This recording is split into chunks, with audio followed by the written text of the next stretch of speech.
G'day and welcome to Pellowe Talk. It's not Q&A. If that show causes you to tear your hair out, well, this may be the antidote. So we're chatting with a panel of experts who've generously agreed to join me. And the first person I'm going to introduce tonight is actually Damien Tomlinson, who I've been following a little bit on Twitter and having a few laughs at some of his tweets. And he used to be up north in Townsville as a deputy editor and columnist there, and is now described as working with talented people at the Courier Mail. I don't know if that's a comparison to before, Damien, but welcome to the show. G'day, Dave. Great to be here, mate. Thanks. So no hard feelings to the North Queenslanders, contrasting with talented people you work with now? No, thankfully we've been able to transplant a lot of North Queenslanders down here to the southeast, so it's an accurate description. That's brilliant. And also joining me is one of Damien's mates, and that is Dan Petrie. I don't know if we're allowed to say that officially, or if you two fight off camera, Dan.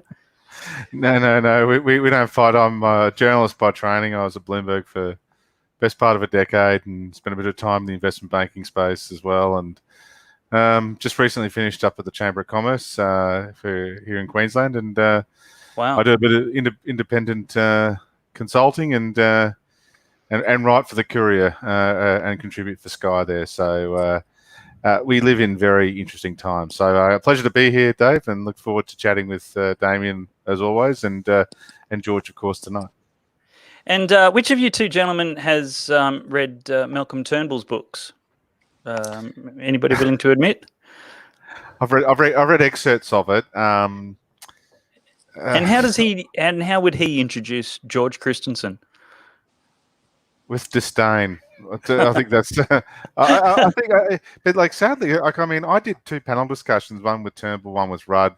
I did many with politicians over the years, and I reckon Turnbull's a marginally, more congenial person than Rudd, but it's amazing how similar they were in their actual demeanour. But wow, yeah, they're I mean, very smart guy, but he's obviously to me, I can't help but express a bit of sadness in the fact that he spent so much of his book tearing down former colleagues, and I do think that is. That's what he chose, but there's something a bit sad when like Julie Bishop was probably arguably one of his biggest supporters. He also criticised her as well. So, but that is that's what he chose. I do need to welcome to the show member for Dawson and the outspoken friend of Malcolm Turnbull, and yeah, welcome to the show, George Christensen. Malcolm. Say that again. We Thanks missed it. Thanks very much, David. It's great to be not on Q&A, but on not Q&A. That's right. I said it's great to be on not Q&A, which is not Q&A, thank goodness, because I happen to harm my television when that show's on.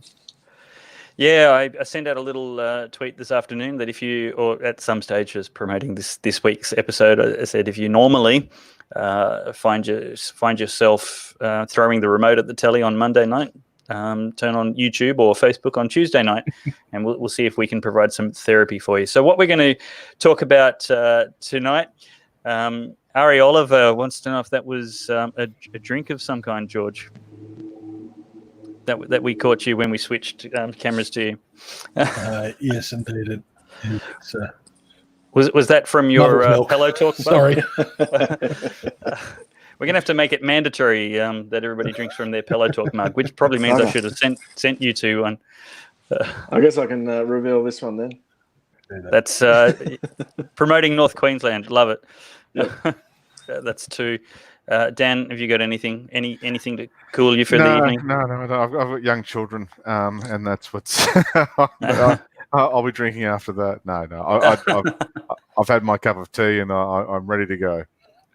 Well, on tonight's show, we are going to be talking about the Chinese threats to Australia, both the active and ongoing and long-term, as well as those that have been revealed today. We're talking about Queensland elections. New polls are out showing which Premier facing an election in 6 months is the least popular Premier to have benefited the least from the bounce in popularity that disasters give incumbent politicians. And we're also going to be asking questions about the economy and the priority of healthcare. Does butchering an economy do any favours for healthcare? Is it an either-or proposition, or can we look after both? And we've also going to introduce, and we might even start there actually, introduce Australia's best new podcast, Conservative One. And that would be George Christensen. Now, let me see if I can open up your website, George, and we will see if we can find. Where's I'm going to have to bring that up, George. I've been doing some home chores during lockdown and on the weekend. Found myself painting the laundry and different places, and you and your guests kept me company for many, many hours while I was doing the things that I had to do this weekend, and it was really, really great. So yeah, thanks for making it. Why don't you give us an overview of the purpose of the podcast, why you're doing it, and maybe just a 5-second summary of each of the guests that you've had so far.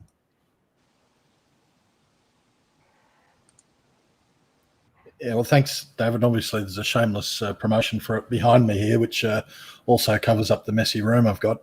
But look, the podcast, I thought there was nothing really in the space of serious enough conservative views and ideas, or even analysis of current events from a conservative or right-wing point of view. So to that end, we've been interviewing quite a number of people. I mean, I've got a young blogger by the name of Qd Malberg on there, where we just talk about life, the universe, and everything, and that was a great start to it. Qd runs a blog called Crossed Culture. He's also part of an outfit called the Canberra Declaration, so people can look that up. I then went on to interview someone who I listened to a lot in another podcast that he used to do, and the fellow's name is Dr. Gavin Ashenden, who was the former chaplain to the Queen.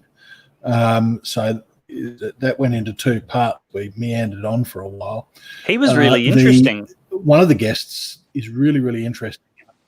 Well, Gavin is super interesting, and I'm going to get him back. And he's got a view on just about everything. And his background is in the church, right? He was a priest in the Church of England, but he's now converted to Catholicism, and he's probably going to become a Catholic priest. But that shouldn't put you off if you're not religious, because he certainly has across a lot of the political issues of the day and a lot of the culture wars issues as well, which I think is very, very important. Now, you also interviewed Bill Muehlenberg. I talked to Brigadier General Robert Spalding, a good mate. Who is...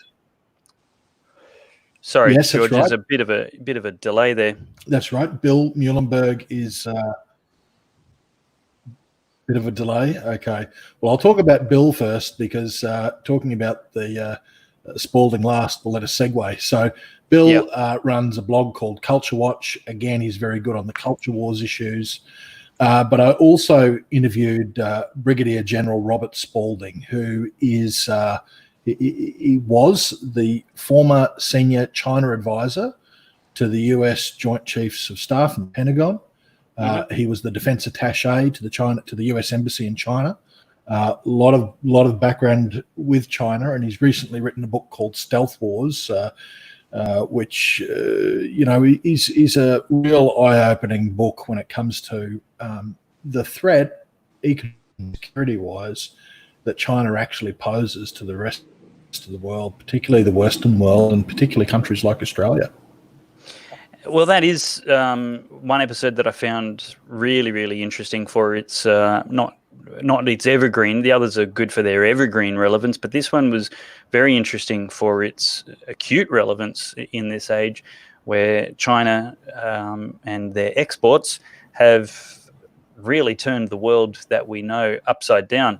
There was lots of stuff that was new information to me, and maybe I shouldn't admit my embarrassing levels of ignorance regarding China. But yeah, there's lots that before coronavirus, even if that had never happened, we should be really, really, and there's lots of people, including yourself, who've been saying this for a while, we should be really, really examining our relationship to them and their relationship to the rest of the world.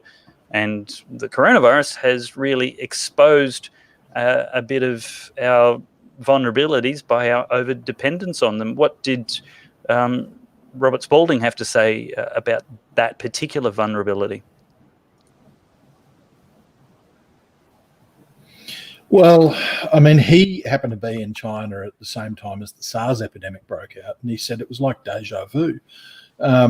You had the Chinese government simply covering up, trying to hush up people, not cooperating with the West, and it's happening all over again. China, just have the same modus operandi, and it is a big problem because we're now suffering not just the health consequences, but the economic consequences of something that went awry in China. And I know that I've got a particular view on where this come from.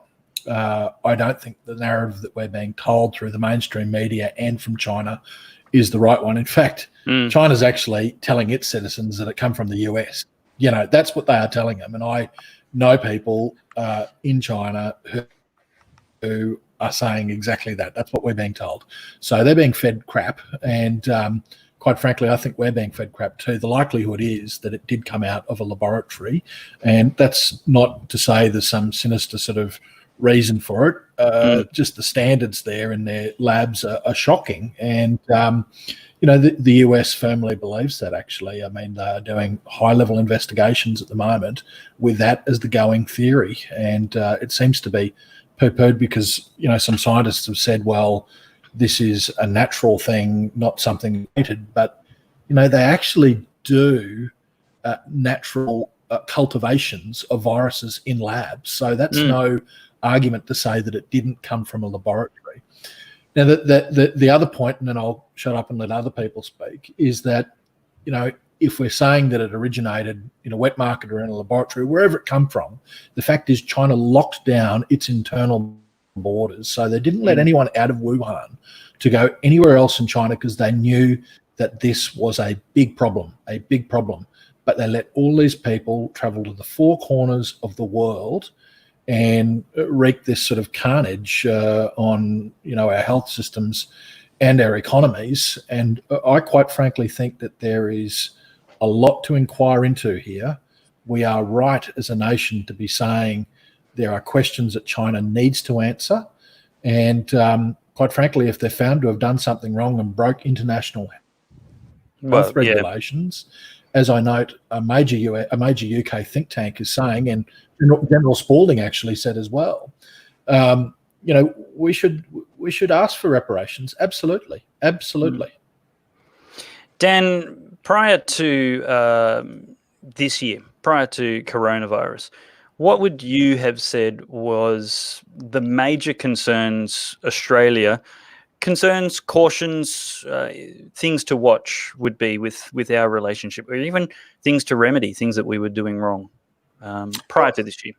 Well, there's definitely areas around foreign direct investment in this country which are concerning, and more towards food security. The trade relationship, with China, it's often spoken about in dollar terms, but really coalesces around a couple of things, and that's the iron ore shipments which go from Port Hedland primarily, and of course the relationship around the numbers of Chinese students at universities here in Australia. So those things are all well and good, but the problem ultimately is the fact that culturally speaking, you are addressing two very different countries. Australia is a classic Western democracy,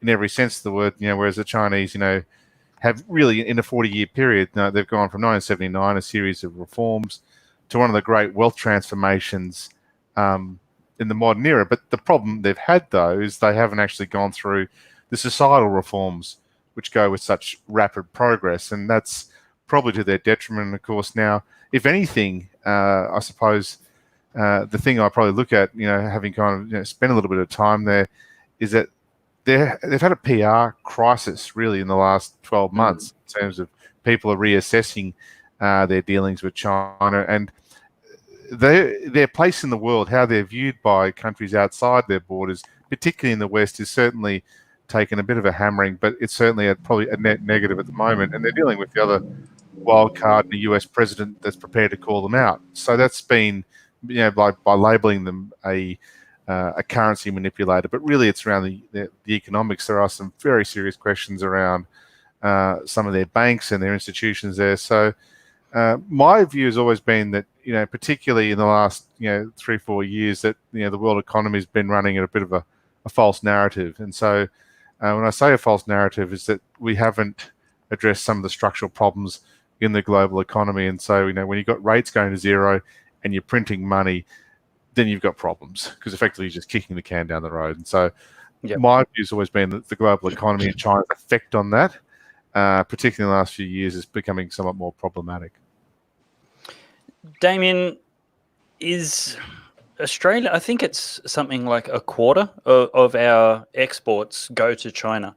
Anybody on the panel, feel free to correct me if I've got that really, really wrong. But can Australia afford to wean itself off exports to China rapidly? What's the alternative? Yeah, look, that's an interesting perspective, because I was going to say that my contribution won't be either as as thoughtful as George's or as professional as Dan's, but certainly as a punter myself, just going through this crisis, I think we're all in agreement that China has some very important questions to answer as far as how this all happened, and I thank George for his perspective on that particular angle. Dan's contribution obviously talks about some of those numbers, which are completely massive. If you talk about 25% of exports, well, I'm sure it'll be far more in imports. Our reliance on China's manufacturing and other economic factors is just massive, and it's really exposed our vulnerability in that respect. This crisis, as we've watched it unfold, and I think as much as we'll be asking questions of China and its contribution to this global crisis, which is very scary as far as just the fragility of all of our systems and how easily it could be brought down. And just thank God this isn't that deadly of a virus. But I think the other question is just why have we let ourselves become so reliant on one economy, which has worked so well for us for so long? But this crisis has shown just how exposed we are if that gets a bit wobbly over there. So, look, I think it opens up a whole range of questions and hopefully some platforms for some very strong discussions around Australia reducing its reliability and maybe turning a bit in-house, as expensive as that can be, especially manufacturing. But going forward, just how Australia can stop using China as a crutch, because it can be very dangerous, as we've seen. So, Dan, we see, I'm actually going to just share the screen, but we see that the ambassador to Australia, it was an envoy or an ambassador?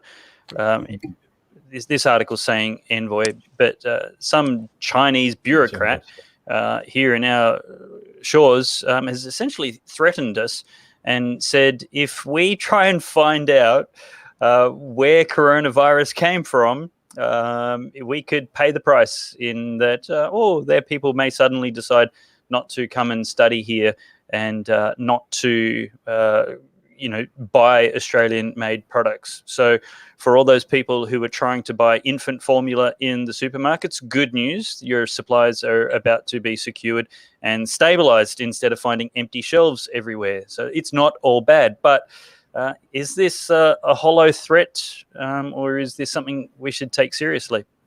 I think you have to look at the evidence over time. Now, before we came on air tonight, we were talking specifically about this. And so, there's a couple of things. If you look at the trade relationship, particularly in the last 30 years, since 1988, that's when the ABS started to break down that trade relationship with China, and that dependence, which we spoke about earlier, is prevalent in those numbers. But it's about 120, 140 billion dollars as the crow flies in terms of annual exports to China. Now, the actual threat, the idea of the Chinese nation, boycotting Australia en masse, is just not borne out in the data. So when there's been skirmishes between the two countries at a diplomatic level before, nothing's materialised.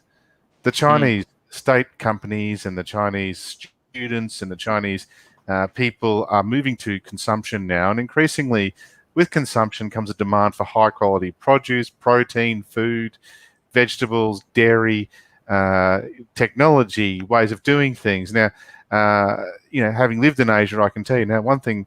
We Australians are not very good at selling ourselves, but our ability to be entrepreneurs and innovative has a lot of currency in that part of the world. So, whilst it's a convenient headline, it's not borne out in the actual statistics of the data. So there's, if anything, I did see some headlines in the Sydney Morning Herald. I think Peter Harcher wrote about it, but generally speaking, it's not borne out in the history. And if you only have to go look at the ABS, so the category is 5368, table 14A will give you all the data you need. We have this question from Steve and Kyla, sometimes panelist.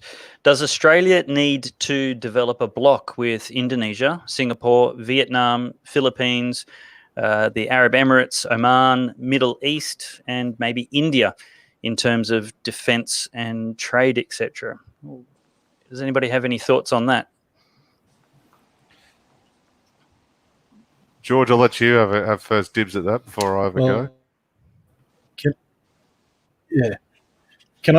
Can I jump in there and answering that? Just say Dan's answer before was spot on. I think that, like him, this statement from this ambassador is, but it's also a threat, and you better believe it. There are people in Canberra, members of Parliament, senators, ministers, who actually sit up straight when these threats are made.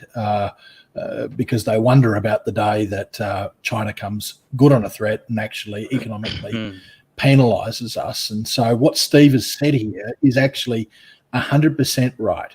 We have to be looking for new strategic alliances, economic alliances, trade alliances. And India is an emerging market that we really need to be taking more advantage of and actually establishing those links. Same, I would say, with Indonesia. We need to look more there as well, and in many other countries. Now, I just want to let you know and let people know that this is being looked at. I am the chairman of the Parliament's Joint Standing Committee on Trade and Investment Growth, and just as this whole crisis emerged, in, I guess, the initial problems, the live seafood export industry, which do live coral trout, live crayfish and lobster that they export to China, they were hit very hard. The tourism sector, the university sector, and the question straight up, was why have we put so many eggs in this one basket? That's right. Just bad to start with. But what's even worse is when that one basket is owned by a bully who says to you all the time, you say that or we're going to hurt you. Well, see, that's our sovereign. Don't muck around with that. You don't make idle threats about that. You don't try and bluff us on that. And I think really now there needs to be a major strategic shift, a plan to move away from China. That's what I'm trying to actually do in this parliamentary committee. And we'll put recommendations to government, and government will have to respond. Now we have this, I'll get to you in a second, Dan. We have this interesting comment from Septimus Kane, and I saw an episode on 60 Minutes a couple of weeks back, which made a lot more sense than I usually enjoy from that show. But they were talking about water rights and how our food security could be so easily increased significantly simply by giving farmers back the water that is flowing past them in the rivers at the moment. So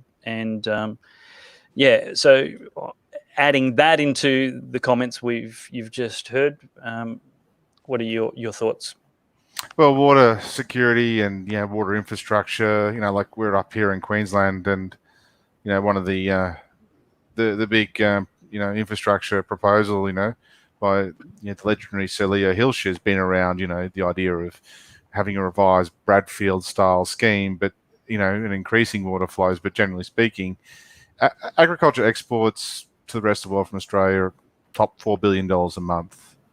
It's the strategic play of the century for Australia. I mean, the price of high quality food will continue to rise, and the idea of water security, the idea of ensuring that we've got a place, particularly around being part of that conversation around food. It is the United Nations has a dedicated area, food, unfood.org, that specifically looks at this. And so if Australia is not at the forefront, and this is our decisive advantage against so many, particularly in this region, the region we live in, we can produce more food than anyone because we've got the best farming practices, the science, and also the fact that we've got the water, and we're a relatively small population on a large continent. So like ensuring that security is baked in is actually critical, really. But people get mixed up with mining as being the great be all and end all, but our ag industry really is is the jewel in the crown, like really in the next 100 years. And what do you think about Stephen's suggestion of the Asian bloc is maybe particularly focusing on encouraging emerging markets in India? I think, India is already taking place already. So like that, they're now well entrenched as a top 10 two-way trade partner. So that's already happening. And of course, the numbers of students, the relationship with India is very good. From a Queensland perspective, it's probably suffered a little bit of a hit, mainly to do with the Carmichael mine up there. A relatively small mine, yet for some reason it dominates a lot of headlines, which it shouldn't, but that's just the reality. But in terms of a block, in terms of diversification of market, that's a sensible thing. But like we have to just take one step back in that China relationship. It's not bad. Like it's been incredibly great for Australia. The number of Chinese people that have come here over the generations and made a contribution. We can't lose sight of that. That has been one of the great migrant stories that the Chinese Australians and what they've bought has been significant. But make no mistake, I think most people can delineate between the two. There's a genuine beef with the Chinese Communist Party, not so much with the Chinese people. Yeah, fair point. And I'd heartily agree.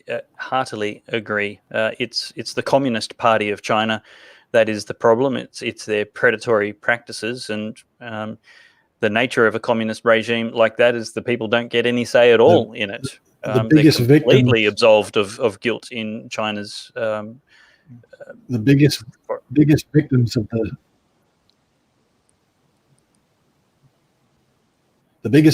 of the Chinese Communist Party, David, are the Chinese people themselves. Exactly right. Forced organ harvesting, driving Christians and Muslims underground. What they do to Tibet, what they're doing in Hong Kong. I mean,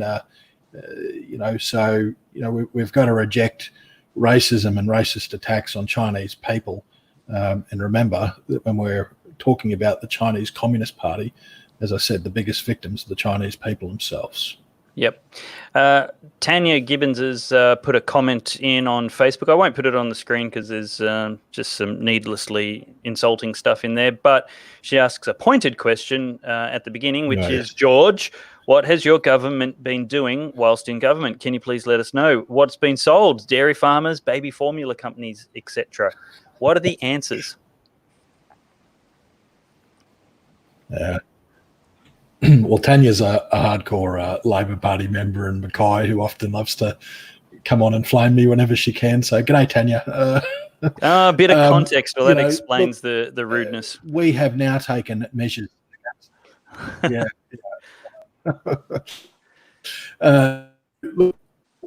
We have taken measures now against some of these actions where people go into stores, raid them for, whether it be baby formula or masks or that sort of thing.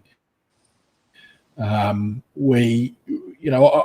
could say I wish it happened a long before now, but it's happened now, and hopefully those sort of measures will stay in place. I think this public is basically fed up with these sort of little, I think they call them digos, where they come in and strip the shelves bare and send it all overseas. You want to do that, you should do it in a proper way, not target. I mean, you do it through export protocols, and you do it through proper supply chains. You don't come in and raid the stock that Australians really, it's there for Aussies, basically. It's not there to be sold overseas. Yeah. It's a big problem. Cool, thank you. Now, Damien, can you talk us through this story here? Is how's your state's premier performing during the pandemic? And we've got a bunch of premiers there. Just take us through the news poll results today.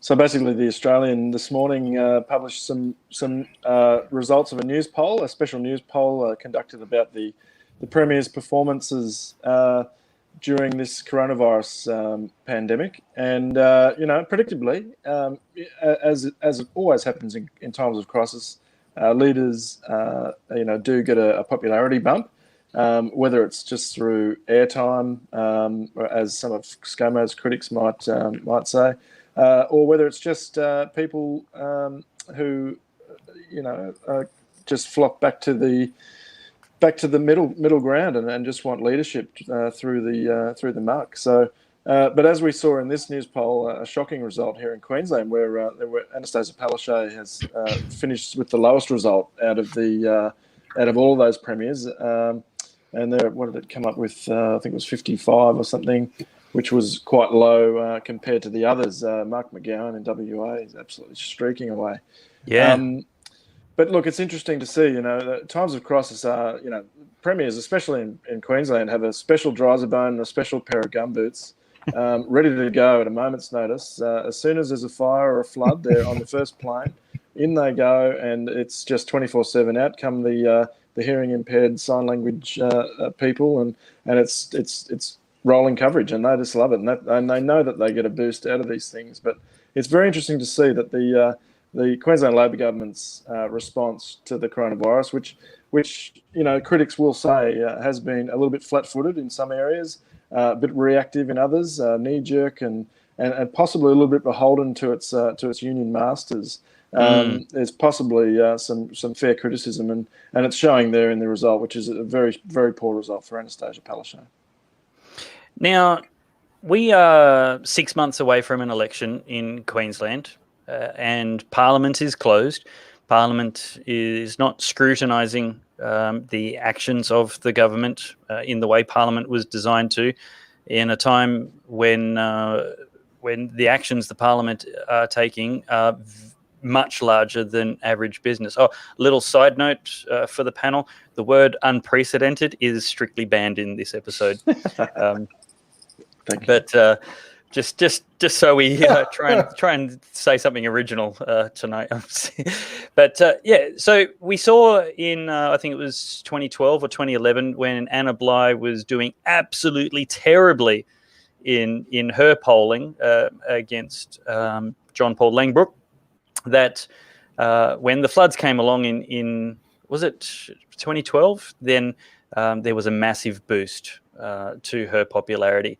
I'm sorry if I've got those dates wrong. Feel free to tell me exactly when they were. But that kind of natural disaster, and as you said, getting the gumboots out and being on camera all the time seemed to do absolute wonders for her popularity. And I wonder if, while putting on a brave face for the cameras, Anastasia Palaszczuk isn't just a little bit disappointed that she didn't get the same kind of boost as the rest of the premiers in Australia did. I'll jump in there because for no other reason, Anna Bligh was on the eve of there was a significant private investment boom in the state. You had natural gas, LNG projects going ahead. You had the state, which was quite welcoming of resources projects. Now, probably one of the the things which has cruelled the Pellowe government is in terms of, and they are open to legitimate criticism here.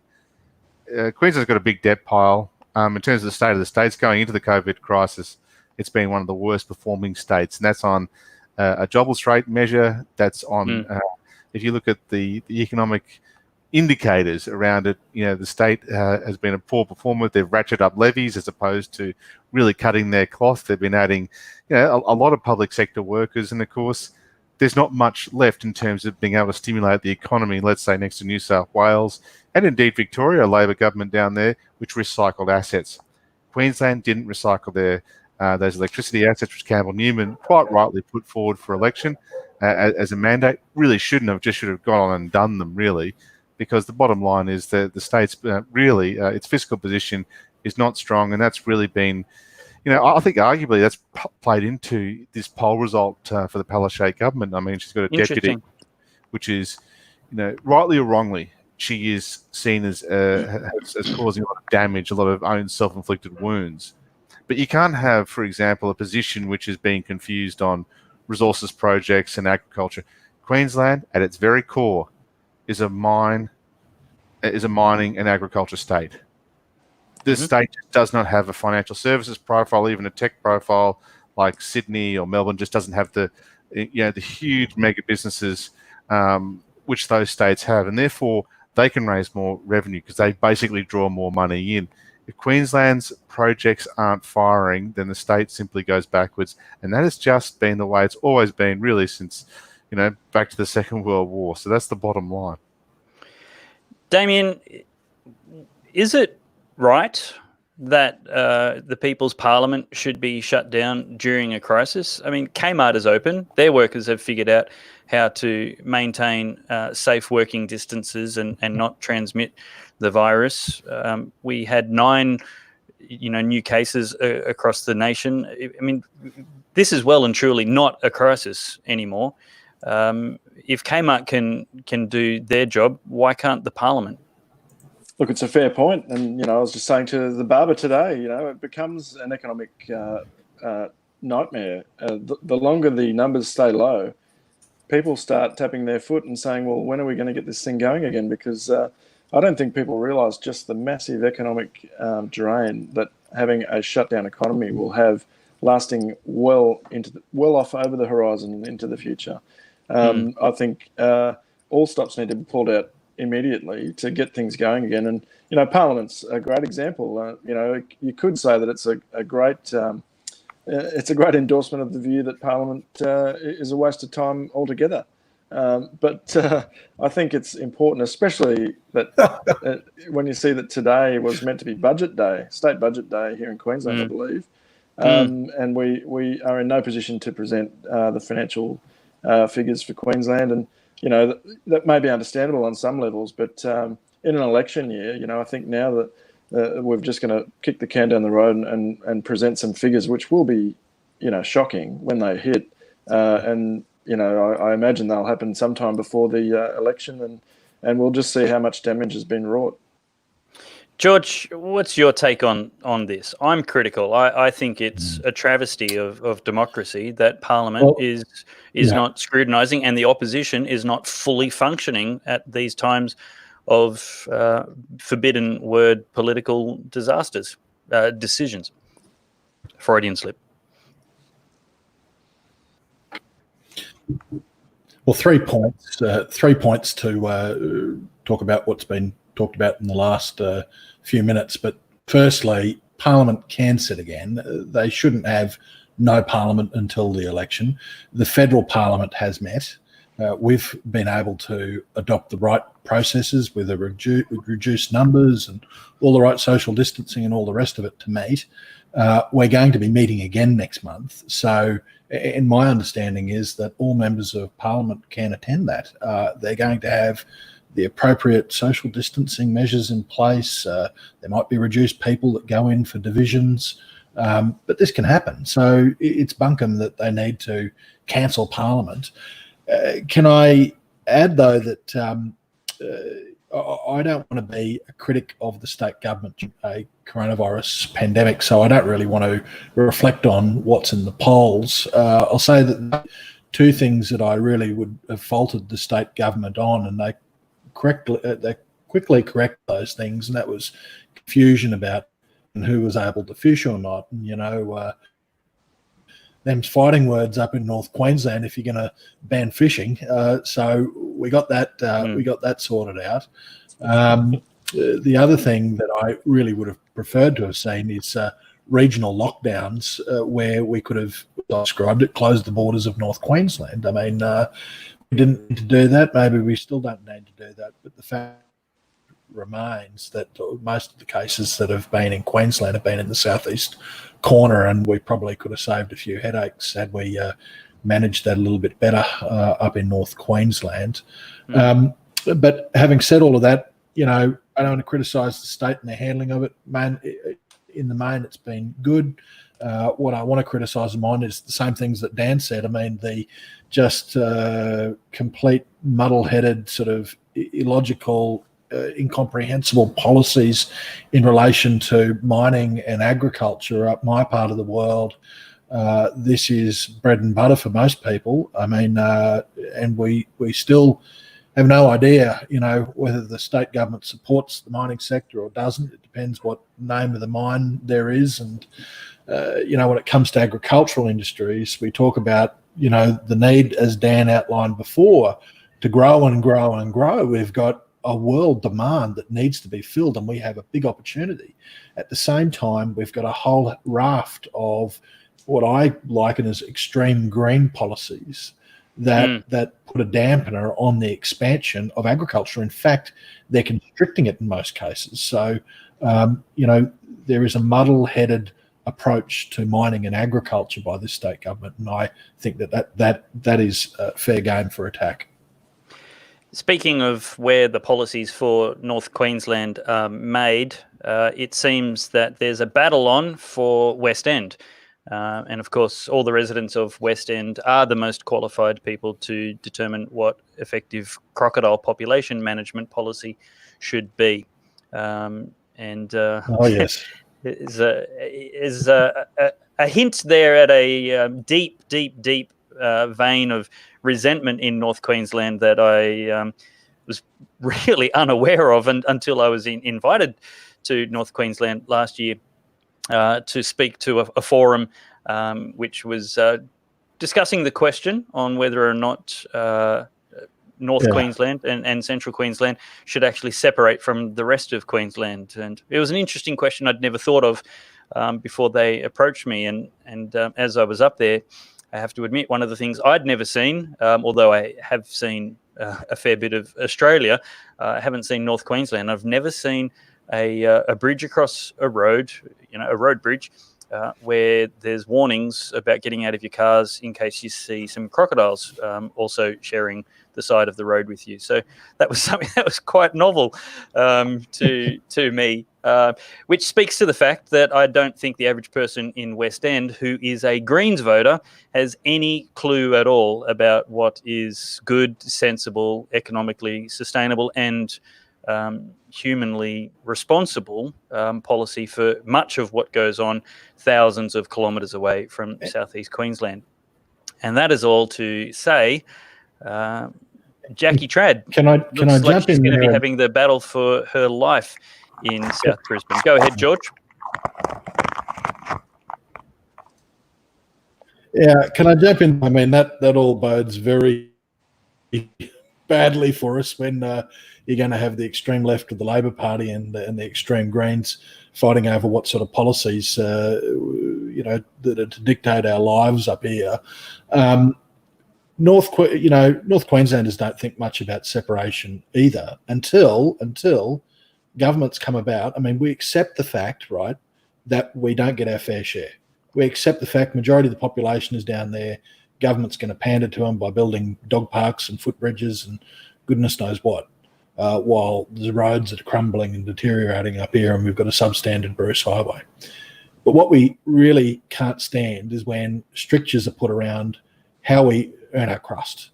Strictures are put around mining, strictures are put around agriculture. We're told basically, that what we do to earn a living is not ethically right. We can't do that job. and we can't make a living the way we need to make it. Well, you're really starting to affect our whole way of life, and that bodes very badly. I mean, they are going to make a push, and I can see it'll be a race to the bottom as who can say and come up with the most outlandish policy that is going to crimp the lifestyles of North Queenslanders. I'm interested in, I guess, Dan and Damien, your thoughts on whether or not a Greens member in South Brisbane is going to be better or worse for North Queensland. So we've heard George's side, but let me put the opposite view.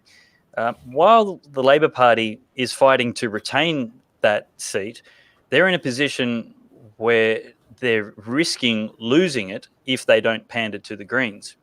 But once that seat is already lost, what are they really hoping to preserve by acquiescing to ridiculous demands that Greens voters and members of Parliament actually make?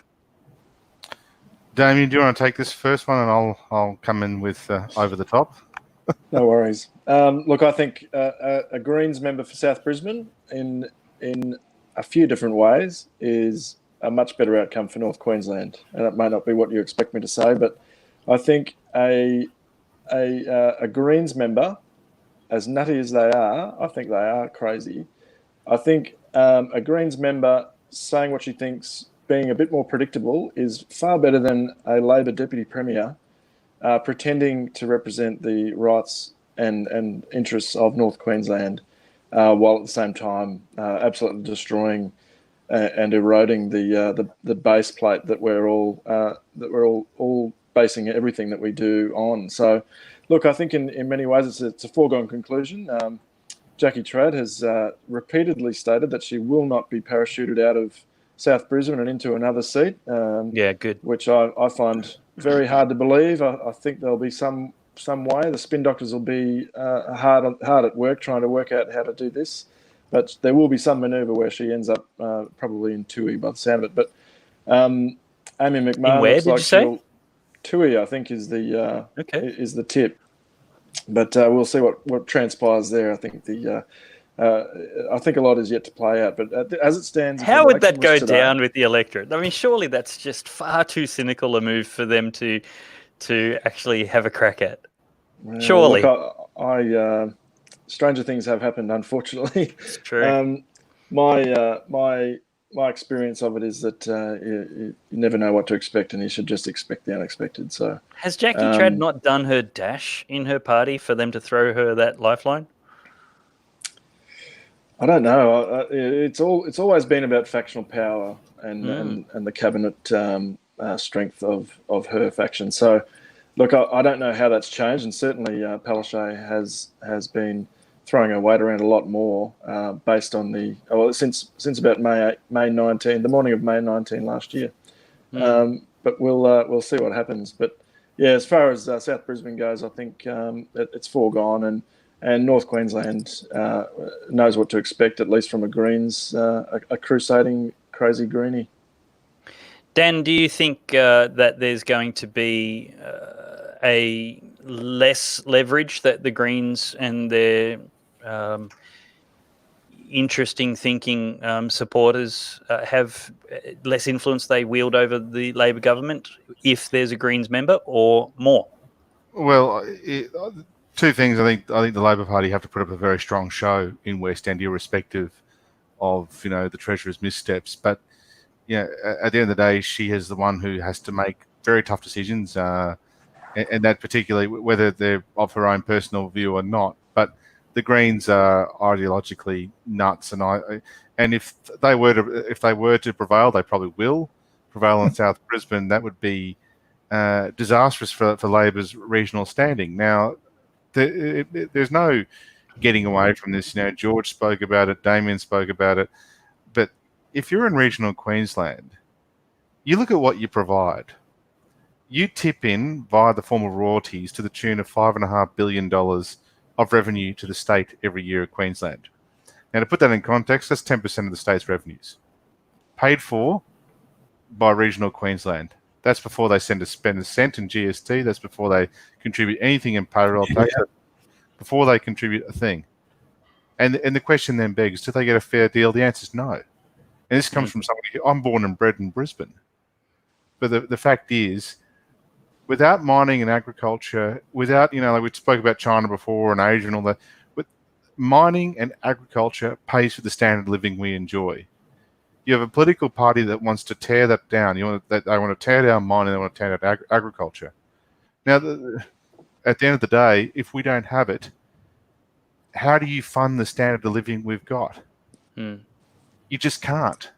And the numbers don't stack up. And so, if we go back and talk about resources, this might be uncomfortable, hearing for people of a green persuasion, but the facts are, our coal exports, the majority of which are metallurgical coal, they're not thermal coal. A metallurgical coal, they go primarily to Japan. And they make wind turbines and all sorts of things, which, power grids all over the world. And so it's, this idea that, that there's this country at the bottom of the planet that's, rallying against, trying to destroy the planet is a nonsense. And so if you come back and just take one step forward, one step back, it is madness. The Labor Party, they owe it to their history and they owe it to a core group of their membership to fight for that seat.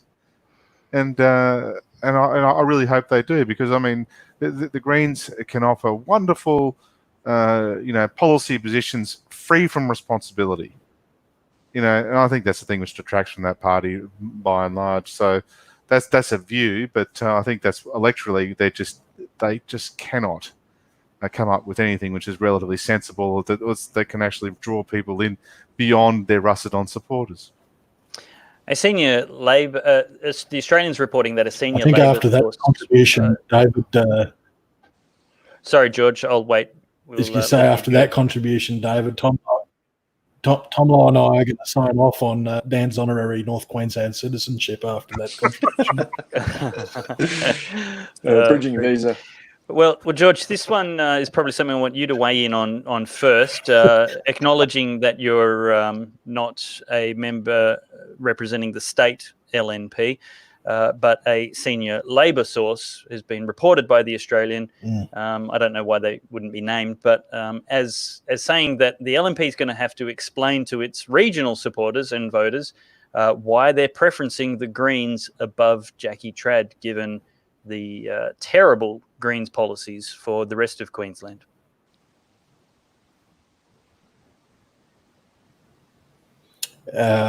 Probably Jackie Trad is a greater threat than the Greens ever will be in terms of government. She is a Green. She is a Green within the Labor government. And I guess you can either have a Green running the Treasury or you can have a Green sitting on the crossbenches. And I think the party's come to the view that the Green sitting on the crossbenches is probably a better prospect than a Green running the Treasury.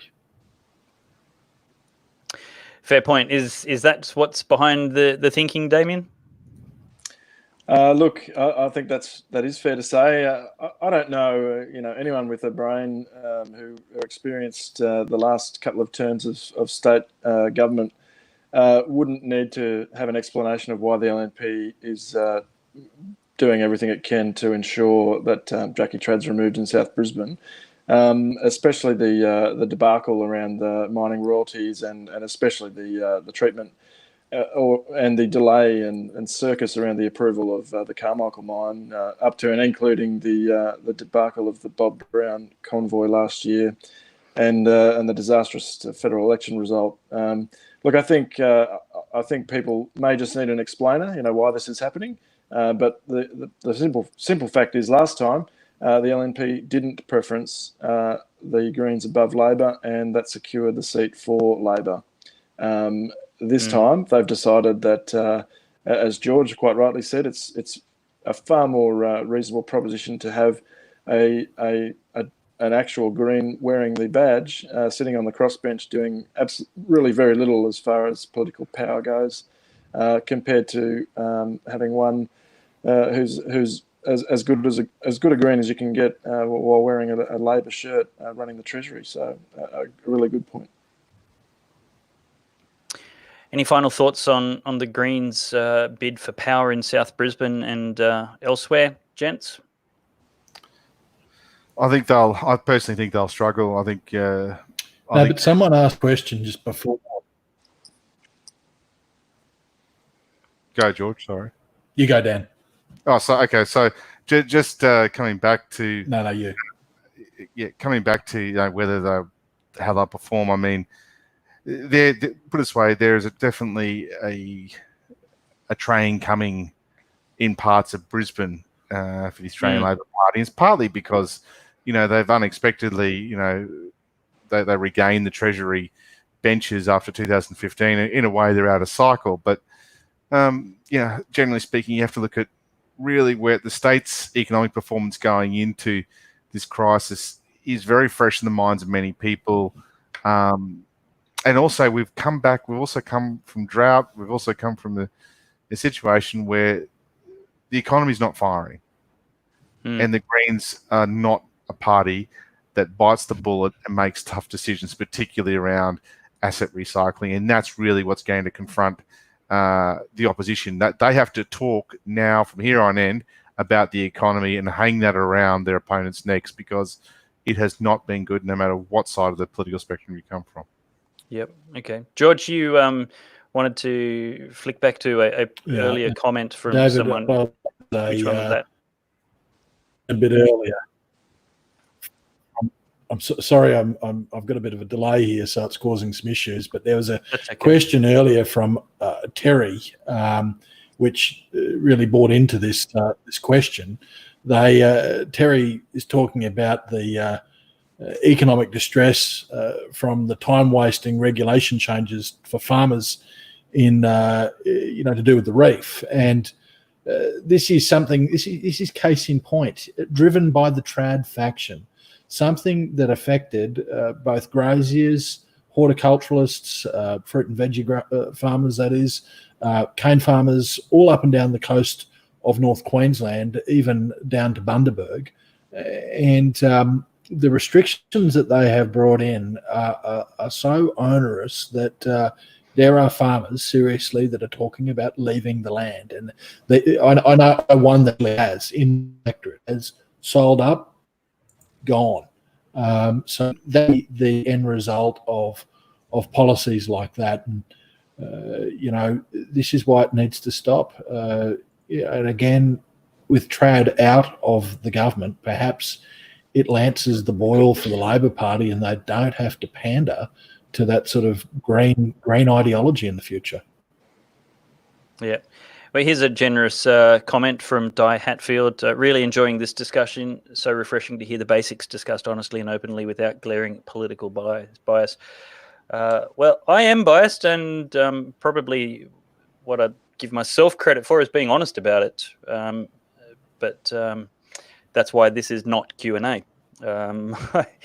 But there are some things I probably lean left on. So look, a comment previously from your very big fan, George. For shame. Sorry? About the leaning left.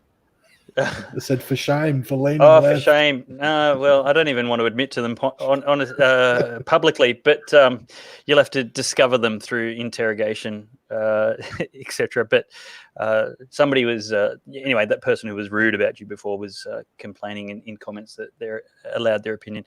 Absolutely. And what we like is a civil exchange of frank opinions. So that is definitely welcome from all people.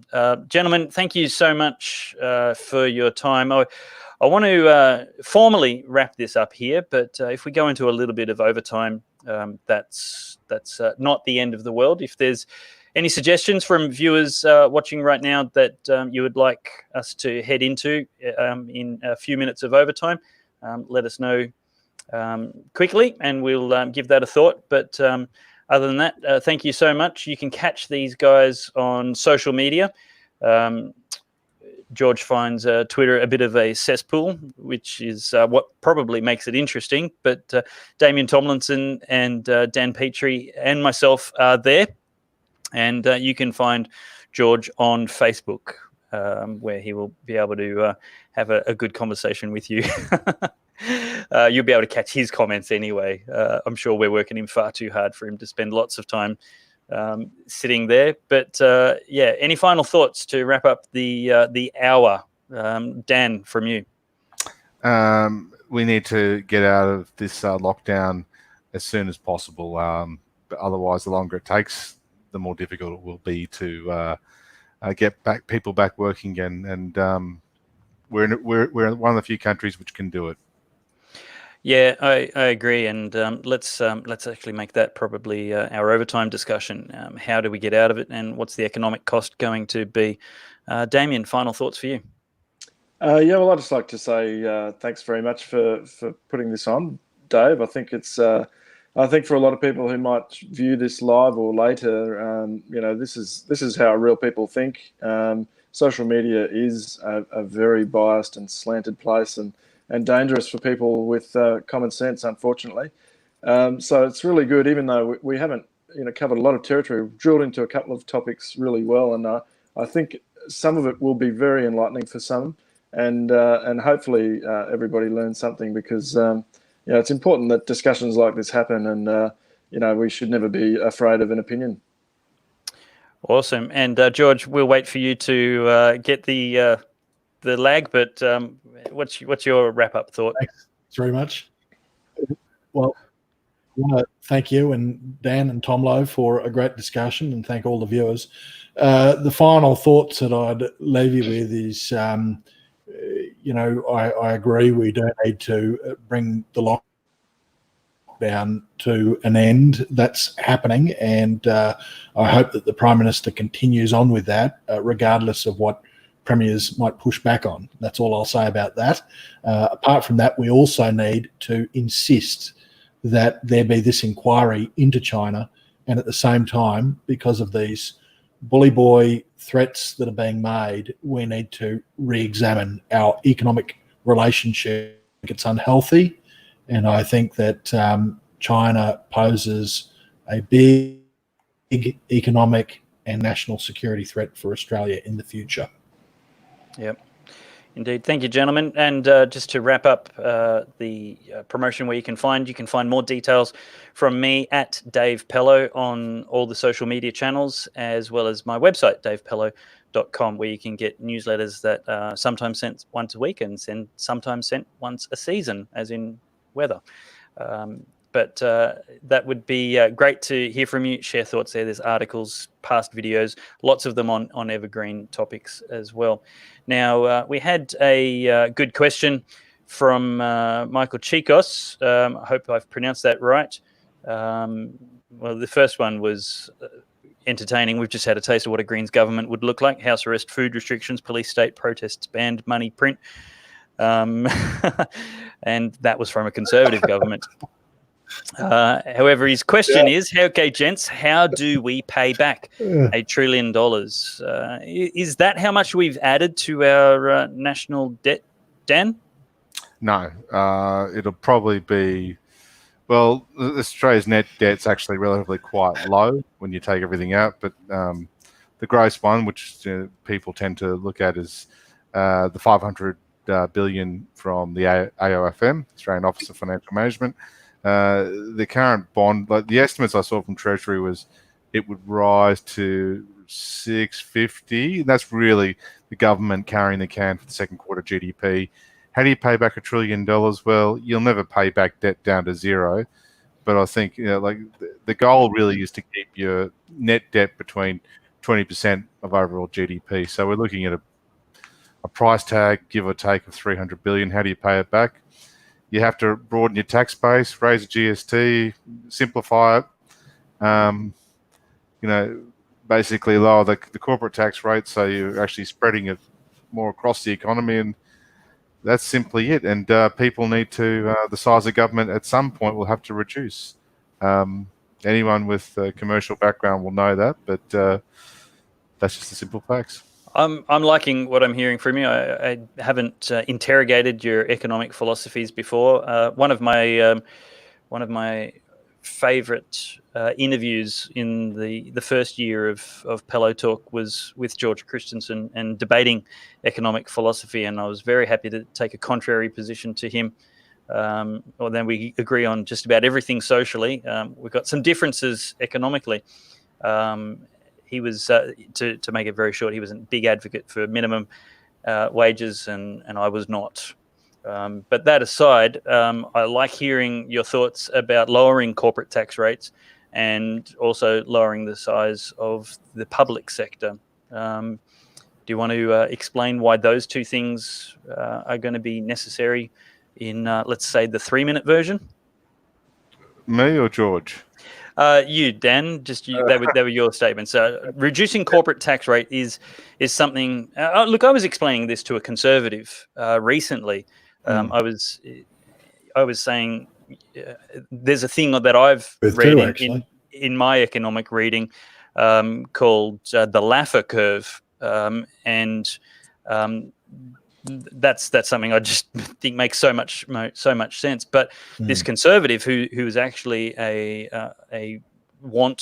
aspiring conservative candidate was sort of horrified that some companies weren't paying tax and that we needed to essentially raise the corporate tax rate. So just talk to corporate tax and the size of government. So there's a couple of points. The size of government now is heading towards 24% of GDP. I think when John Howard was the Prime Minister, it was 21%. So, and then when Kevin Rudd came in, like federal governments today do tend to, they tend to unleash more programs, and that's really, increasingly there's an expectation upon the electorate that federal government's going to do a lot more. But to the point, it needs to be paid for. And when you've got a situation at the moment, the corporate tax rate is a disincentive, even at 27%. So what I was simply saying is that the way the OECD, the best countries in terms of the way they collect taxes for a broad-based consumption tax, which is a VAT, GST, which tends to occupy the 17.5% range. It's basically a way where it's more efficient to collect tax that way versus, and then, corporate taxes, it's just too easy to kind of bring forward previous years' losses. It's complex. And, in Australia, what we really need to be seeing is more companies being listed in the ASX. At the moment, it's a very shallow pool. We need to be developing our bond market and our financial markets. And that's really, we go back to talking about determination. A big part of that self-determination is having a robust financial market. And that is actually encouraging businesses to become mega majors, to become, the dominant seafood producer, in the Southern Hemisphere, being a listed entity. And so the only way you're going to do that really, to take those next steps is in having a corporate environment which encourages that investment, that of course flows into the job creation. And of course, with job creation, and people, paying more from consumption, you generally tend to get a much better, cleaner tax take than you would, for example, going through a rather complex, taxation system, which, government after government seems to, like the previous Henry review was very good, but the GST was off the table. We simply need to harmonise our taxation system in line with what the best practices with the OECD. George, did you want to chip in something there?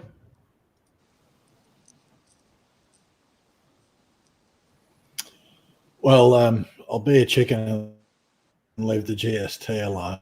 But I would say that generally I don't believe that, you can tax yourself into prosperity as a nation. We definitely need to reduce company tax. I got to say that we talk about the offshoring of profits, and I know there's measures that the government has taken, which has reaped billions of dollars to get those offshore profits appropriately taxed. But if you had a very competitive company tax rate, they wouldn't go offshoring, and therefore you might actually collect more revenue. I think the same actually for income tax. There shouldn't be huge rates in income tax, and that's why I was a very big supporter of the flattening of income tax, and the government's moving in that direction. So, how do we get that $1 trillion, or it won't be trillion, but, hundreds of billions of dollars in extra debt that's, come about because of this pandemic? How do we pay that back? We pay it back by growing the economy, and the government's got a role to play there too. And that, unfortunately, does mean, I believe, going into more debt. But, there is a difference between types of debt. There's good debt, there's bad debt. That we've had some bad debt that's been spent out of necessity. Good debt goes into infrastructure that's going to help grow the economy and going to help, get things moving once again. And I would hope that in the wake of this pandemic, we see a massive infrastructure spend so we can get the dams built, for producing the food and fibre of the future for the rest of the world, that we do see them appropriately built and get the freight moving once again. All of those things as well. I've got a really beaut one, high emissions coal-fired power station in Collinsville for you, ScoMo. But all of those things we can see going, and the money we spend on it will be an investment in our economy. Damien, question for you. I think we found out figures from Treasury today are that something like 1.4 million people have become unemployed since the lockdowns all began, which is disastrous. Let's bring this back to Queensland, election year, and we've got Anastasia Palaszczuk struggling a little bit in the polls. She won from a worse position, so it's not necessarily game over for her yet. But Deb Frecklington really isn't cutting through. The LNP just doesn't seem to have a case for government on how Queensland would be different under them. Let me put you in the seat of now advising state opposition wannabe government campaign policy. What infrastructure jobs, what infrastructure projects and job creating investments do you think Queensland in particular can propose as a great way to build the nation, build the state, and start boosting the economy? Well, I think it's a very delicate topic with many layers. The problem for the state opposition up here is that we're in the middle of a crisis, which will likely have a benefit for Labor retaining government. The circumstances of Anastasia Palaszczuk swinging into power after the Campbell-Newman government, we all know that she went from a record position into government. So to see that she's now looking at a third term and becoming one of our longest serving premiers is quite an extraordinary story, and probably deserves the weight that it has. It's an amazing story. I think Queenslanders in general have grown quite tired of the stagnation of our economy here. We've seen mixed messages around resources especially, but also the ballooning public service, different sort of layers of things that are just concerning for a working state, which Queensland is. At our core, we're a blue collar state pretty much, and we're seeing a lot of things that just simply aren't rubber on road initiatives. So I think if the state opposition was to somehow get over the top, within the next 6 months, I think it is a steep climb. I think until today it would have been Labor's election to lose. I think the coronavirus crisis unfortunately has helped them, and they'll probably be thankful of the bump they'll get. But look, we'll see what happens in October. I think it's going to be a pretty frantic next 6 months, and the old LNP has a few problems that they can't be too critical of the state government's response to this crisis, because I think we all need to stand back and just let them do their thing. And there's time for royal commissions and all sorts of things afterwards, but in the midst of a crisis, you need to back the leadership as much as you can. I guess we'll just see. I think as a North Queensland myself, it's a red Labor region and has been for a very long time. Working class, unions, and all the rest of it. So, look, I think there's a big mountain to climb for the LNP here in Queensland. So let me put a couple of suggestions out there on specific infrastructure projects and see what you all think. Have a vote. We could double the Bruce Highway, make it dual lanes all the way. We could obviously do the water project. Sorry, I've forgotten the name of that. The water supply pipes. The Knights scheme. So Leo Hilshire and Frank Moore. Right, that one. We could dredge the waterways, burn the green tape, halve the size of the EPA, and dredge the river mouths, allowing water access, which would make for very economical transport and therefore unlock a lot of resources, creating lots of development, jobs, mining, etc. in Queensland. We could build a nuclear power station, or if we have to, clean burning coal. Which of these do you think would probably be the most saleable election winning policies, or another one that I haven't mentioned? Dan, let's start with you. I'll go first. I do think the Dan. I do think the Sir Leo Hilshire model is worth consideration. He's really the father of the coal industry in this state.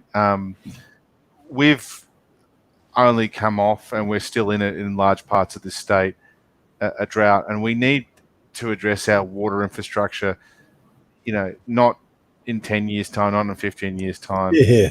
But we need to change the dynamic upon which we talk about water. It is a crucial resource, and we need to harness that instead of just watching it go out to sea with all that sediment. And so that is a clear thing. And the other thing I would also add to that is, one thing I'll give, certainly, Cameron Dick, I think, has been a very effective state development minister.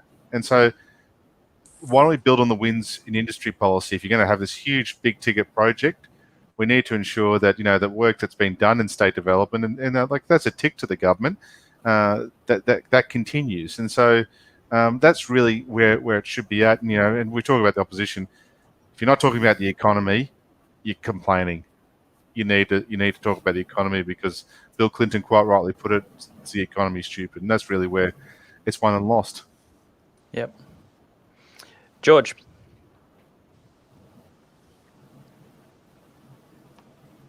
I think that opposition leaders get unfairly maligned, actually. If we cast our minds back to when Campbell Newman was Premier, it was Anastasia Hu, and yet she's Premier. So I think it's, unfortunately, can be an easy thing to do to criticise state opposition leaders. At the best of times, sadly, they don't get much airtime.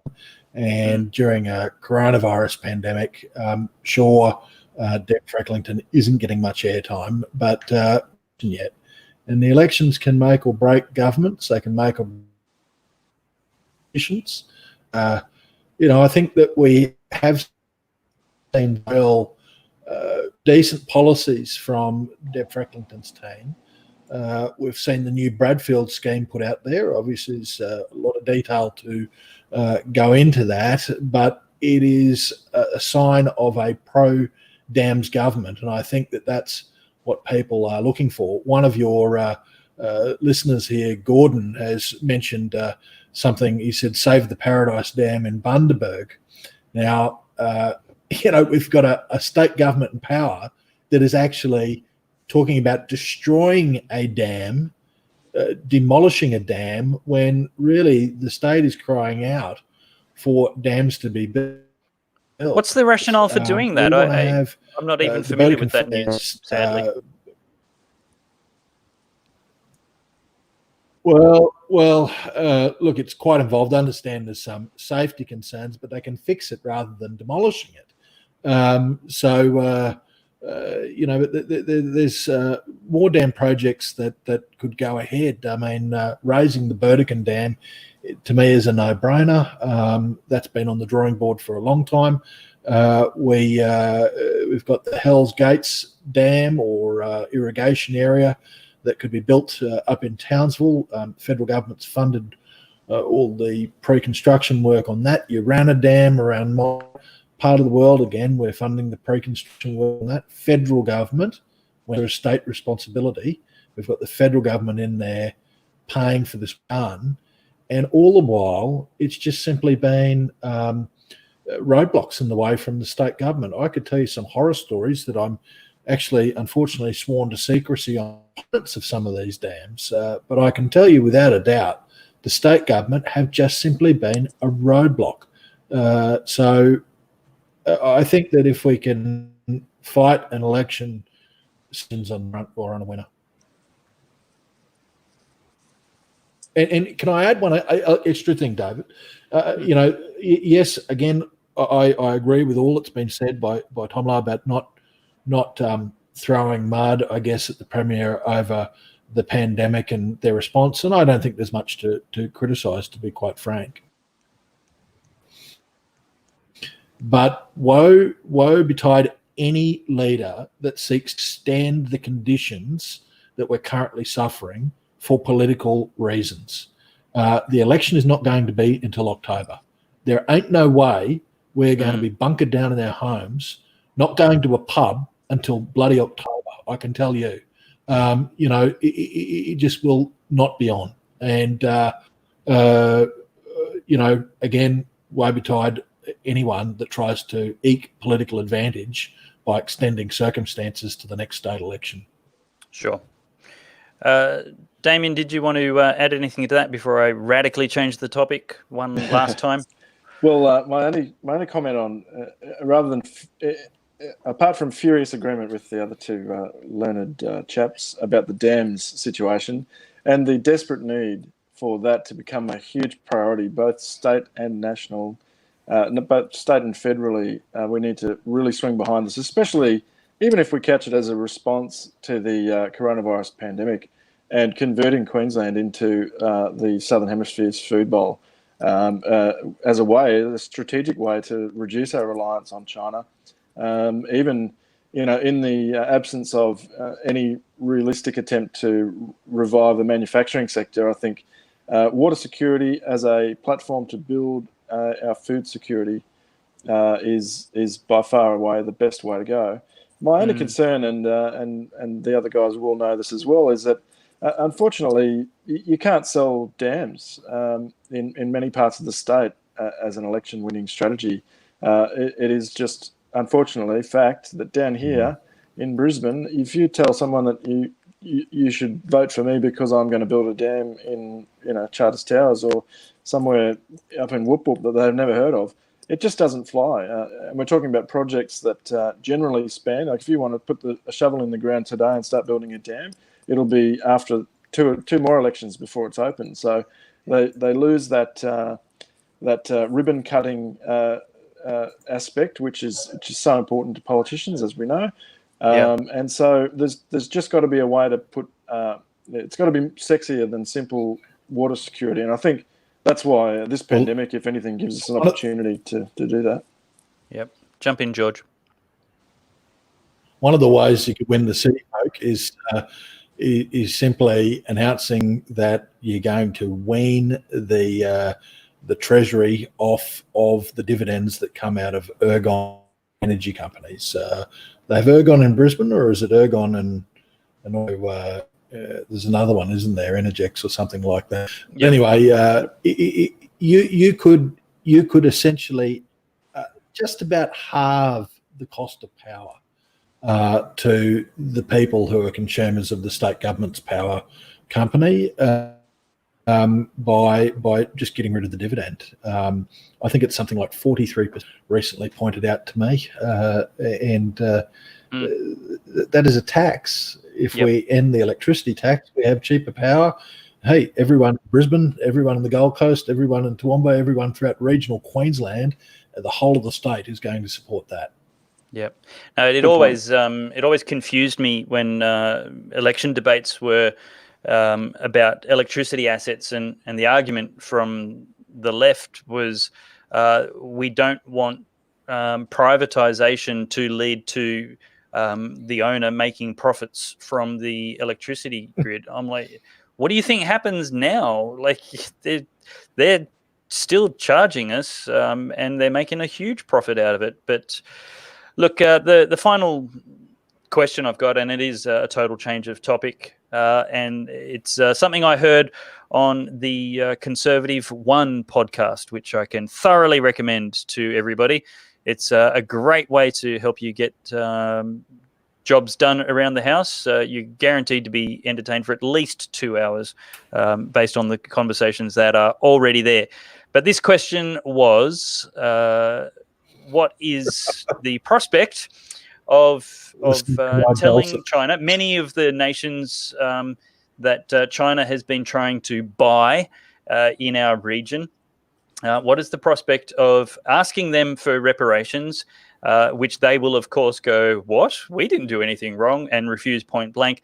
And then we say, well, we don't owe you money anymore. All that money you lent us, forget about it. We're not paying you back. Dan, is this viable? How would China force collection? Well, they're the largest owner of US treasuries, so the US debt pile's $20 trillion. And the United States, reneging on a debt would be unheard of. So that would actually cause more financial instability than anything else. But in terms of the actual reparations questions, it's a fair question to ask. But in the absence of the full story coming from an independent investigation, it's nothing but conjecture. As I said, I think I said earlier in the beginning, I mean, China's got a massive PR problem at the moment. And the one thing they could do to kind of start clawing back some respectability in the eyes of the world is by allowing an open, transparent investigation. And that would be a signal to the rest of the world that China is prepared to take this matter seriously and take its place as a leader in the world, not a recalcitrant regime, which is... So forget about America and major financial players. Let's talk about nations like New Guinea and Nauru, who China's pouring money into to try and essentially own. Fiji, to try and ingratiate those nations. Well, financial markets aren't going to blink if Nauru says, you owe us $10 billion, so you either pay or we'll take it off. We owe what we owe you. Well, there's nothing much they could do to Nauru, really. I mean, Nauru are a basically sponsored state, for want of a better description. In terms of Fiji, that's interesting because Chinese state developers have gone in. They've gone into Malulu Island there. They went ahead with no permits and just basically bored through the coral reef there, and that's caused extraordinary outrage in Fiji. So wow. The country China is not popular there, and they've had another look, Fiji, about like who they proverbially get into bed with. Now, remember, these places, like they are beautiful and idyllic, and while like on the optics of it, they seem to be for sale. They get, be careful who you do business with. Australia, for all its faults and the criticism it attracts in the Pacific, has been a good partner to many of these nations and have helped them lift not only on education scores, but in terms of aid, in terms of getting industry and regulation going. Australia's been a good partner. So China's forays into the Pacific, they sound good from a monetary point of view, but the idea of countries saying, no, we're not paying, they could do that. There's not much really that the Chinese could do except probably park a warship out there and what they're taking on a dinghy or something like that. But generally speaking, that's what you'd be dealing with. That's right. Any thoughts on that question before we conclude from you, George and Damien? Yeah, George? Look, I have some thoughts about that. I mean, I think that of course, there needs to be an inquiry, an appropriate independent inquiry, and if China doesn't, it's a very big problem, and I think the inquiry needs to go ahead. We've had other inquiries where countries haven't cooperated. Look at the air crash in the Ukraine that They had that inquiry about Russia's involvement into that, so this can happen. And if they find that there has been breach of international health regulations or other serious problems which expose a liability on China's behalf, then, hey, I think Trump right now is the kind of guy who probably would pull it on, who probably would say, and I don't know how much blowback it would have if he just said simply because of, well, they have a huge amount of blowback, but for, you know, in terms of economic harm to the US, I don't know, it would have a great deal. If he said simply, you know, this is happening because China has done this, there is no other implication for any other person that holds US bonds, you know, but we are now penalizing China and we're now reducing our debt to China. If he does that, or someone significant does that, hold on to your horses, because the rest of the world will be doing it too. And, you know, there's more than one way to skin a cat. I mean, in Australia, if you, you know, if there is liability indeed that's determined, you know, what about things like the Port of Darwin that's owned by a state-owned corporation? What about that's another suggestion from dairy farms, some of them owned by state-owned corporations? You know, so that's something that could, of course, it's going to have a lot of negative. China's going to be very, very against those things. But at the end of the day, they've caused this problem, and we've got a lot of pain to bear. They should wear some of it if there is liability. Yep, very good. Well, gentlemen, I've really enjoyed this conversation. I thank you very much for your time and gracious agreement to come on the show. And hopefully we can continue to build something which is not Q&A. And yeah, if you've got any suggestions for who we should have on Pellowe Talk Live next time, send us a letter, drop it in comments beneath. Feel free to even suggest it to them directly, and we'll consider it. I think we can actually have up to 6 people on this platform, but that would be a whole lot of fun. And Dan Petrie, Damien Tomlinson, and George Christensen, thank you so much for joining me tonight. Thank you very much, Dave. Thanks for having me. Thank you, Dave. Awesome. Thank you, George. Thank you. We'll take that as a comment. Thank you. Take that as a comment. Yeah, we'll take lots of comments on this show. But yeah, it's fantastic to be doing this. Thank you to all the viewers for joining in and chipping in and letting us put your comments on the screen, which is all lots of fun. And yeah, we'll see you later for now. And that's a wrap, guys. Let's end this broadcast. Thank you. Thanks a lot.